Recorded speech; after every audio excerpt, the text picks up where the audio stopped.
There was a scene that had already been filmed, edited, and placed into an early version of one of the most talked about biographical films of the year.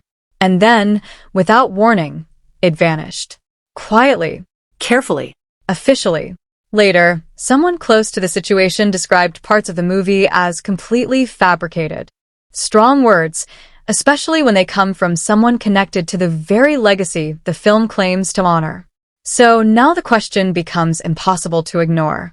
What exactly was removed, and why did it make people so uncomfortable? Putting people on planes while they're unconscious, just like Aaliyah got on that plane.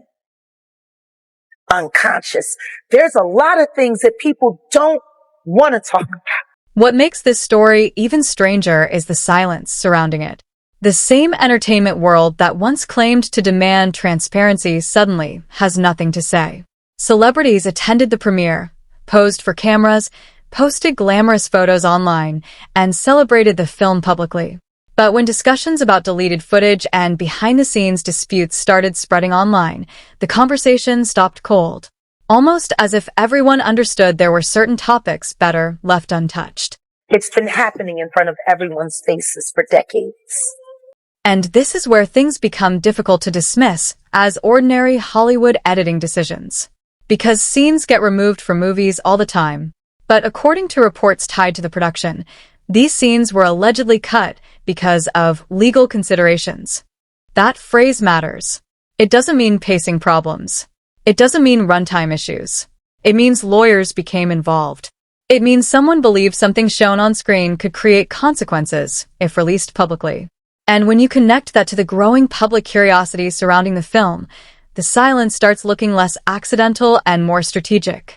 Meanwhile, the movie itself exploded commercially, becoming one of the biggest musical biopics ever released. That success alone turned the project into more than entertainment. It became a cultural event, one surrounded by controversy, speculation, and unanswered questions. Aside from giving feedback on the first draft and then getting the feedback that, yeah, we're not actually going to address your notes at all. And I was like, all right, fuck me. So I just butt it out, and I've left it alone because it's not my project. Things escalated further when conflicting public statements began surfacing. One actor connected to the production suggested that family members were supportive and involved behind the scenes. But shortly afterward, those claims were publicly corrected. The response was direct and left little room for misunderstanding. Suddenly, people started asking whether the public narrative surrounding the film matched what was actually happening behind closed doors. I've met this man twice. Once at a birthday party and once at the Amfar thing the other night. Both were hella brief interaction. And then came the moment that truly confused people. After criticizing the portrayal, after distancing herself from the project, she still encouraged audiences to watch the film. Not endorse it, not celebrate it, just watch it. That contradiction sparked an entirely new wave of speculation online. I'm gonna like the movie, so just go watch it, go enjoy it, do whatever, leave me out of it. Because what does that kind of response really mean? It sounded less like support and more like distance, almost as if she wanted no part in the storm that was coming next. Not necessarily distancing herself from the movie itself, but from the arguments, theories, and conversations the movie was about to trigger. The questions about deleted scenes. Questions about who controls public narratives. Questions about why certain stories are amplified while others quietly disappear. And while those discussions intensified online, many of the industry figures attending the premiere remained completely silent. How does Jay-Z sit down with Gayle King and she not ask him one question about the intersection between him and Aaliyah and Robert Kelly? That silence became part of the story. Critics and commentators began pointing out how quickly public figures speak on some controversies, while avoiding others entirely.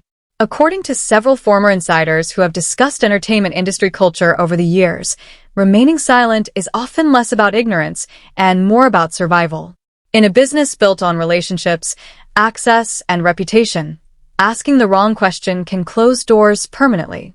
Whether people agree with that perspective or not, it explains why so many public figures appear cautious whenever sensitive subjects begin trending online.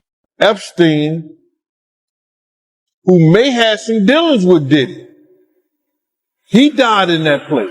At the center of the broader online debate were repeated discussions about powerful social networks inside entertainment, politics, and media. Public court documents connected to several high-profile criminal investigations have kept these conversations alive for years. And because many celebrities, executives, and public figures have crossed paths socially over decades, internet speculation often attempts to connect unrelated events into one larger narrative. That's where things become complicated. Facts, rumors, accusations, and theories all begin blending together online, creating an atmosphere where suspicion spreads faster than verified information. How many victims potentially do you think there could be? Thousands. Thousands. I've talked to hundreds that I deal with still myself. Meanwhile, long-running debates surrounding Michael Jackson himself continue to divide public opinion. Supporters point to acquittals, testimony, and inconsistencies in accusations over the years.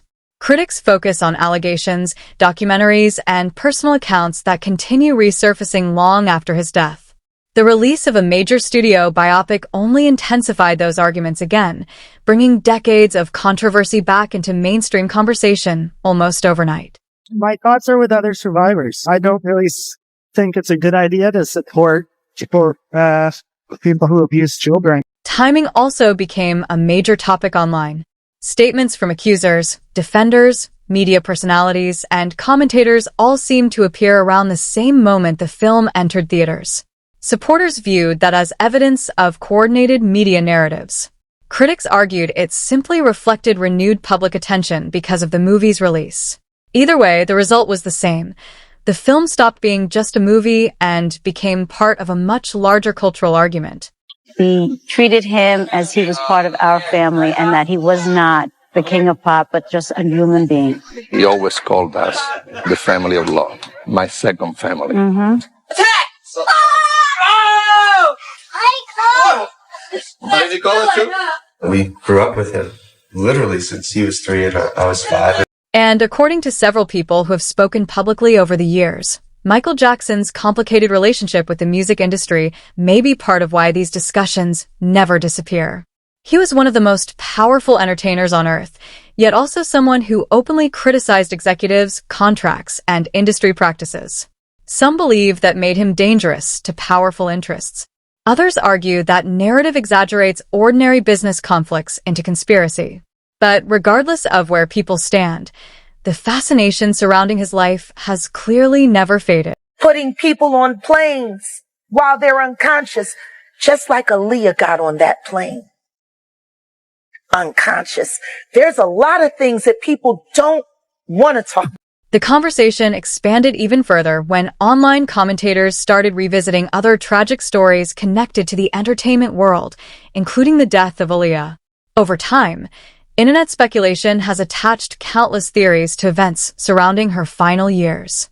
Many of those claims remain unverified, while others are based on documented investigations and public records.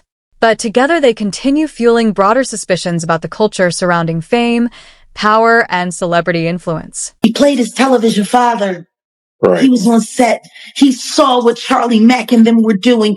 He knew they were taking those young boys to Diddy. They all knew! And this is what keeps drawing people back into the story. Not just the movie itself, but the feeling that important pieces are missing. The film reportedly ends before some of the most controversial years ever connected to Michael Jackson's public image. The deleted scenes, the legal discussions, the public corrections, the silence from insiders, all of it creates the impression that audiences are only being shown part of a much larger picture. I wasn't invited to the puffy parties. I wasn't invited to any of those things. So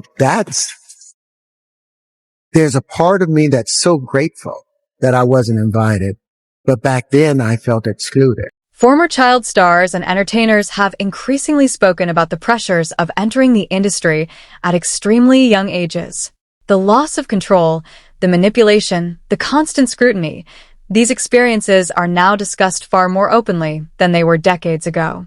And because Michael Jackson entered that system as a child himself, many people view his life story through that lens as well. Decades. for decades. That's why this conversation continues resonating online. Not because everyone agrees, but because almost nobody feels like they have the complete story. Every interview, every deleted scene, every public statement seems to raise more questions than answers. She'll still be here. If she was on the plane she was supposed to be on. And maybe that's why conversations like this continue spreading online despite criticism, controversy, and backlash. Because people are still searching for clarity, still searching for context, still trying to figure out where the truth ends and the narrative begins.